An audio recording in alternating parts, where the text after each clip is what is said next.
Hello my dear friends, मैं आप सभी का स्वागत करती हूँ हमारे podcast channel artist life of runway में। और आर्टिस्ट लाइफ ऑफ रनवे में ऐसे कलाकारों की कहानियों को लेकर मैं आप सभी के सामने आ रही हूँ जिन्होंने अपनी मेहनत, अपनी लगन से संघर्ष करते रहे हैं और इसके साथ ही साथ उन्होंने अपनी एक अनोखी पहचान बनाई है।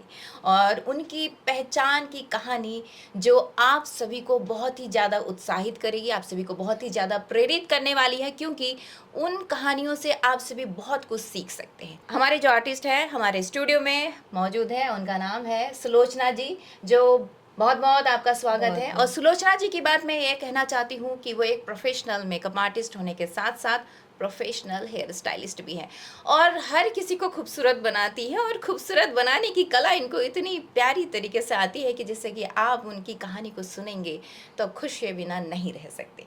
तो नमस्कार, आप कैसी हैं सुलोचना जी? बहुत अच्छी, आपके आशीर्वाद से बहुत अच्छा है, सब बढ़िया। तो सुलोचना जी, मैं आपसे ये प्रश्न पूछना चाहती हूँ कि आपने अपने कलाकार बनने की शुरुआत कहाँ से की? ऐसा है कि मेरी शादी एमपी में राजस्थान बॉर्डर पे नीमच में हुई।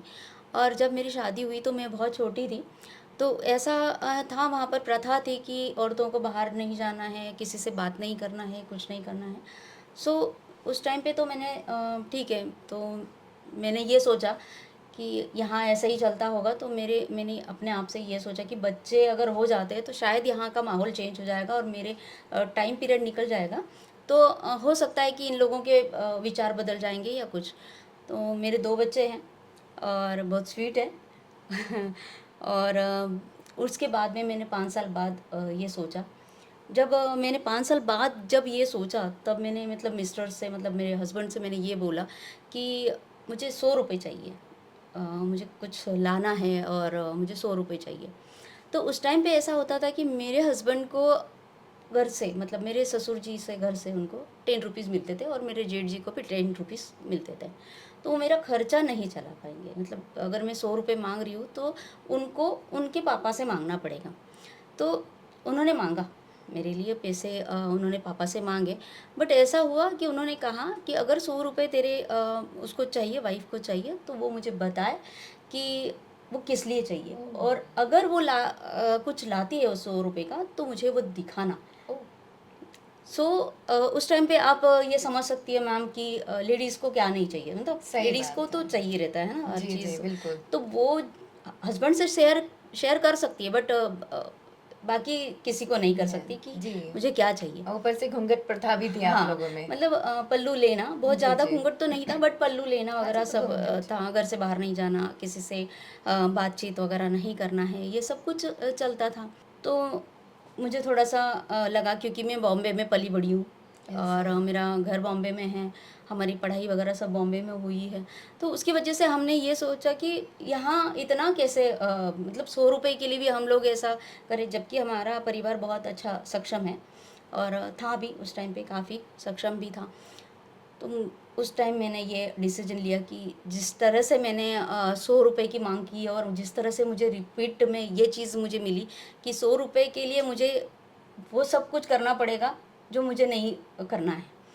तो ईश्वर से मैंने उस दिन से प्रार्थना करी कि कभी मुझसे ये ना हो कि मैं किसी बड़ों से या छोटों से पैसे मांग सकूं।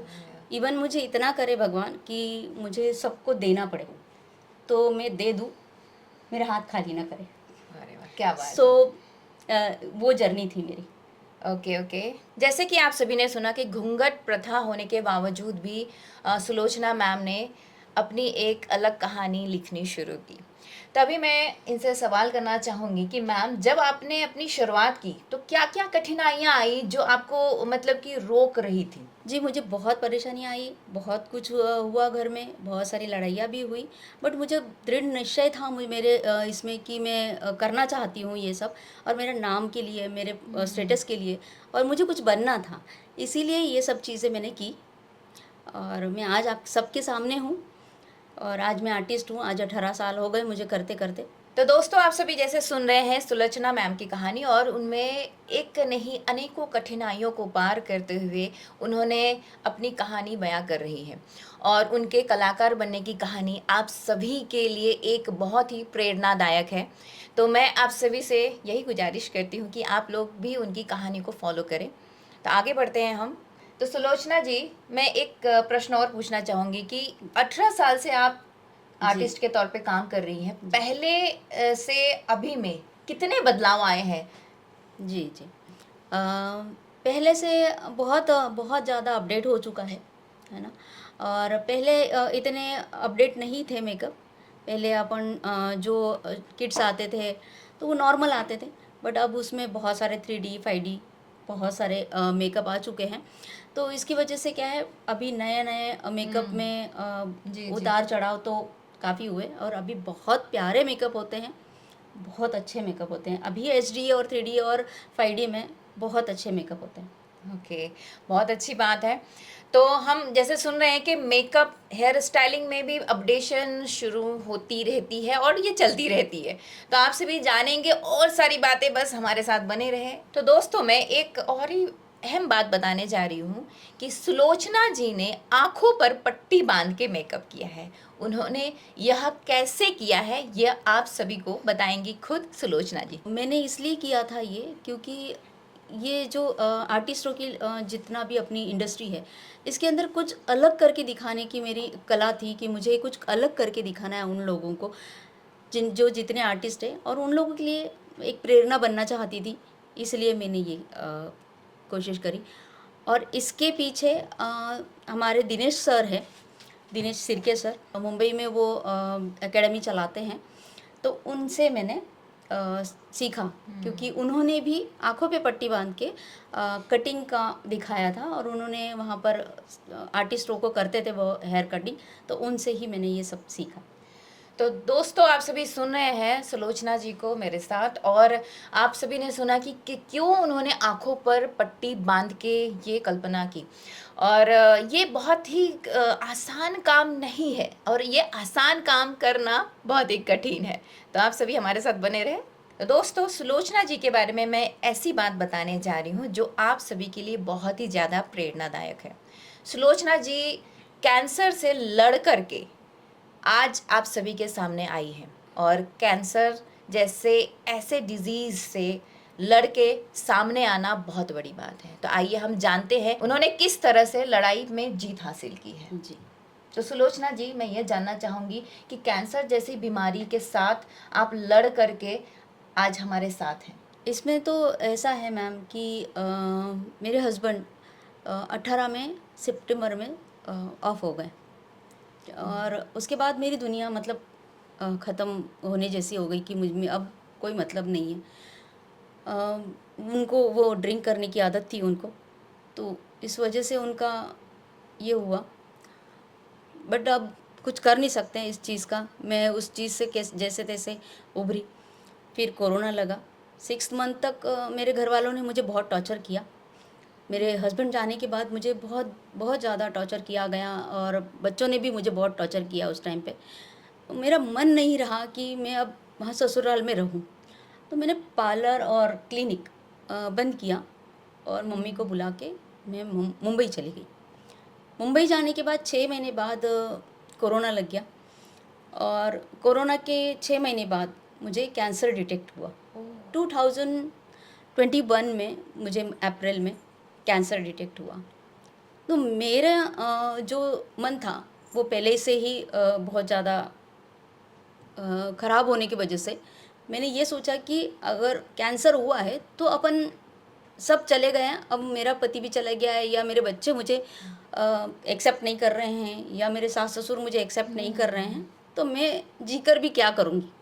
क्योंकि अपन ने परिवार के लिए भी बहुत कुछ किया है, और घर वालों के लिए, सभी बाहर वालों के लिए भी सब कुछ किया है, रिश्तेदारों के लिए भी किया है, और मैंने मेरे क्लाइंट्स के लिए भी बहुत कुछ किया है।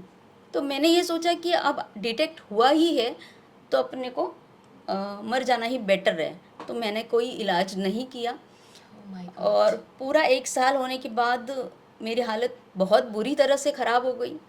तो कहते हैं ना, माँ को बहुत दिक्कत होती है कि जब अपना बच्चा ऐसे होता है। तो मेरी मम्मी ने मुझे 1 साल बाद, मतलब 22 में 1 साल पूरा होने के बाद, मेरी हालत बहुत ख़राब होने के बाद मुझे हॉस्पिटल एडमिट कर दिया। तो उसके बाद मम्मी ने मुझे बताया कि बहुत ज़्यादा हो चुका है और डॉक्टर ने भी बोल दिया कि अब इसको घर लेके चले जाओ, कि अब ये बचने वाली नहीं है, आप इसकी सेवा करो, अब नहीं है यार, इनके बच्चों को भी बताओ कि अब नहीं ज़्यादा होगा इसका। मम्मी ने हार नहीं चांस मानी, नहीं। कोई चांस नहीं जी। ओके। तो मम्मी ने अब ये कहा मेरे कि कोई बात नहीं, मैं आपको लिख के देने के लिए तैयार हूँ कि मेरी बेटी अगर जिएगी ना तो भी यहाँ से ही जाएगी घर हॉस्पिटल से, और मरेगी ना तो भी मैं हॉस्पिटल से ही ओके। लेके जाऊँगी। मेरी मम्मी का बहुत सपोर्ट रहा मुझे, और आज शायद मम्मी की दुआ है, उसने मेरा बहुत इलाज किया और उसने खूब पैसे लगाए मेरे लिए, और मेरा उतना स्टेज था 4th अबव हो चुका था। My God. और 4th होने की वजह से डॉक्टर ने मना कर दिया थी कि हम लोग नहीं कर सकते, और मम्मी के कहने पे है उन्होंने मेरे ट्रीटमेंट चालू कर दी। तो मेरा पूरा 1 साल ट्रीटमेंट हुआ, कीमो लगा, थेरेपी लगी, ब्रेकी लगी और सब कुछ हुआ, और मुझे सेंस नहीं था, बट मैं बच के बाहर आई। क्या बात है। तो मैं आज इसके सबके सामने मैं ये बताना चाहूँगी कि पता नहीं किसकी दुआ, पर मेरी माँ की दुआ सबसे ज़्यादा है इसमें, क्योंकि मुझे सबने छोड़ा, बट तब भी मैंने सिर्फ इतना कहा कि अगर भगवान मुझे तू बचा रहा है, अगर मुझे सांसें तू देगा वापस, तो वापस मुझे वहाँ उठा के रख, ताकि मैं वापस कुछ कर सकूँ, और वापस मैं अपने वापस मैं दुनिया में अपना नाम कर सकूँ, क्या बात है। ताकि मुझे कोई बुलाए ना बुलाए। मेरे बच्चों को भी मैं ये कहना चाहूँगी कि उन्होंने भी मुझे सपोर्ट नहीं किया, कैंसर में भी उन्होंने नहीं बोला, बट मैं फिर भी उनसे नाराज़ नहीं हूँ। मैं बस इतना चाहती हूँ कि मेरे बच्चे मेरे हैं और स्वीट है,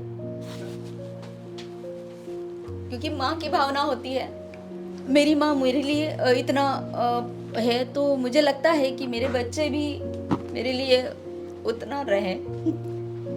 कोई बात नहीं। तो दोस्तों, आप सभी ने सुनी इनकी दुखभरी दास्तां। कैंसर जैसी बीमारी से लड़के अगर कोई सामने आता है तो बहुत बड़ा आशीर्वाद होता है भगवान का। और भगवान को किसने देखा है? भगवान के रूप में हमने देखा है तो बस माँ को देखा है, और माँ का आशीर्वाद ही है कि आज सुलोचना जी हम सभी के साथ हैं। तो आइए आगे बढ़ते हैं। तो दोस्तों, मैं एक और प्रश्न पूछने वाली हूँ सुलोचना जी से। तो सुलोचना जी, एक बात बताइए कि जब आप अपने हुनर को दूसरों को सिखाती हैं, आप एक एजुकेटर भी हैं, तो आपको कैसा लगता है? मुझे ना सिखाने में बहुत अच्छा लगता है, क्योंकि हमने काम काफ़ी सालों से किया है, और अब मुझे ऐसा लगता है कि मैं सबको सिखाती हूँ तो मुझे बहुत सेटिस्फेक्शन मिलता है, क्योंकि बहुत सी औरतें और लड़कियाँ ऐसी है जो मेरे दौर से गुजरी हुई है या गुजरने वाली है। तो उन लोगों को मैं गांव जाके सिखाना पसंद करती हूँ कि वो मेरी तरह आगे बढ़े। हम दिनेश सर भी हैं मेरे साथ, और वो भी हम वहाँ गांव जाके हमारे साथ हम दोनों मिलके सबको सिखाते हैं। बट हम ये चाह सकते भी है कि भाई हम इतना पैसा सेमिनार में या फिर बहुत सारे बड़े बड़े आर्टिस्ट लोग लगाते हैं, हम पैसा कमा सकते हैं, बट हम ये नहीं चाहते हैं कि पैसा ही सब जगह ज़रूरी नहीं है। और हमने यही दोनों ने, सर ने और हमने मिलके यही सोचा कि सबको हम सिखाएं और गांव जाके वो एजुकेशन दें, ताकि हम उनको खड़ा कर सके अपने पैरों पे। तो दोस्तों, आप सभी ने सुना कि गांव की औरतें, घर की महिलाएं बाहर नहीं निकलती, तो उनको एक ऐसे सशक्त नारी बनाने के लिए सुलोचना मैम का ऐसी कोशिश की काबिले तारीफ है। तो आइए आगे बढ़ते हैं। इतनी सफलता पाने के बाद अभी एक प्रश्न यह है कि आगे आप क्या करना चाहेंगी अपने मतलब कि इस फील्ड में? आगे मुझे ये करना है, क्योंकि मैं कैंसर पेशेंट से मतलब 3 साल लड़के में अब उठ के वापस उसी दौर में गई हूँ, ताकि मैं सबको टीच कर सकूँ। और मैं चाहती हूँ कि मेरी तरह बहुत सारी ऐसी औरतें हैं, लड़कियाँ हैं, जो कि हम तक पहुँच नहीं पाते, तो हम उन तक पहुँचे और सबका काम क्या बात, वो ऐसा करना चाहती हूँ मैं। और जितना मुझसे हो सके उतना मैं उनके लिए काम करना चाहती हूँ। यही मेरा एक सपना है। मैं उसके बाद ये चाहती हूँ कि मैं सबको खड़ा करूँ। ओके।